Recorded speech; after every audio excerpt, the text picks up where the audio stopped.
മനസ്സ് വർഷങ്ങൾ പിറകോട്ട് പോയി. ഞങ്ങൾ അമ്മാമൻ മാനേജറായ സ്കൂളിലാണ് 4ാം ക്ലാസ് വരെ പഠിച്ചിരുന്നത്.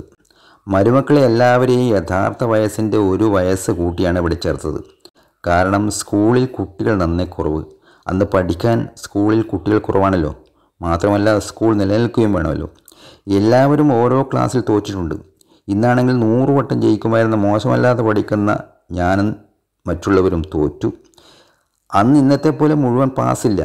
ഏകദേശം 6 കിലോമീറ്ററോളം രാവിലെയും വൈകുന്നേരവുമായി നടന്ന് സ്കൂളിലെത്തണം.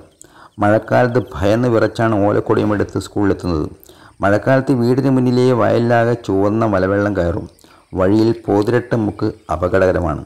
വയലിന് കുറുകെ വലിയ തോട്, അതിലേക്ക് മലവെള്ളം ഒഴുകിയെത്തുന്ന ചെറിയ തോട്. വലിയ തോടിൻ്റെയും ചെറിയ തോടിൻ്റെയും സംഗമസ്ഥാനമാണ് പോതിരട്ട മുക്ക്. തോട്ടിലെ മലവെള്ളപ്പാച്ചിലിൻ്റെ കുത്തൊഴുക്ക് മുറിച്ചു കടന്നു വേണം വയലിനക്കരെ എത്താൻ. എല്ലാ ദിവസവും വീട്ടിൽ നിന്ന് അമ്മമ്മയോ മറ്റാരെങ്കിലും വന്ന് പോതിരട്ടത്തെ തോട് മുറിച്ചു കടത്തി തിരിച്ചു പോകും. അതുവഴിയാണ് സ്കൂളിലേക്കുള്ള ഞങ്ങളുടെ നടത്തം. പതിലുപോലത്തെ കുട്ടികൾ ഓലക്കുടയുമെടുത്ത് വരിയായി നടന്നു പോകുന്നത് ഒരു രസകരമായ കാഴ്ച തന്നെയാണ് വഴികരികിലെ വീട്ടുകാർക്ക്. അവർ കുശലം പറയും, ചിലപ്പോൾ എന്തെങ്കിലും കഴിക്കാൻ തരും. കാരാക്കർക്കിടകത്തിലെ ഒരു ദിവസം രാവിലെ സ്കൂളിലേക്ക് പോകുമ്പോൾ മഴ കനക്കാത്തതുകൊണ്ട് വയലിൽ വെള്ളം കുറവായിരുന്നു. പിന്നീട് എപ്പോഴോ മഴ തകർത്ത് പെയ്യാൻ തുടങ്ങി. ഇടിയുടെ ശബ്ദത്തിൽ ഭൂമി കുലുങ്ങി. അതിശക്തമായ ഹുങ്കാര ശബ്ദത്തിൽ വീശിയടിച്ച കാറ്റ് സ്കൂളിലെയും പരിസരത്തുമുള്ള തെങ്ങുകളെ കടപുഴക്കിയെറിഞ്ഞു. ചരൽവായി എറിയുന്ന പോലെ മഴ സ്കൂളിൻ്റെ ഓടിട്ട മേൽക്കൂരിലേക്ക് ചാറാപറ വീണുകൊണ്ടിരുന്നു.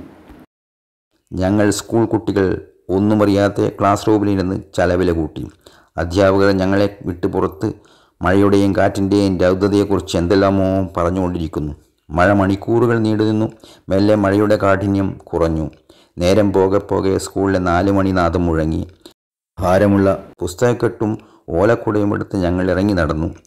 നടന്ന് പോതിരട്ടത്തെ മുക്കിൽ വീണ്ടും എത്തി. മുമ്പിൽ കണ്ട കാഴ്ച ഞങ്ങളുടെ കൊച്ചു മനസ്സിനെ ഭയാനത പടർത്തി.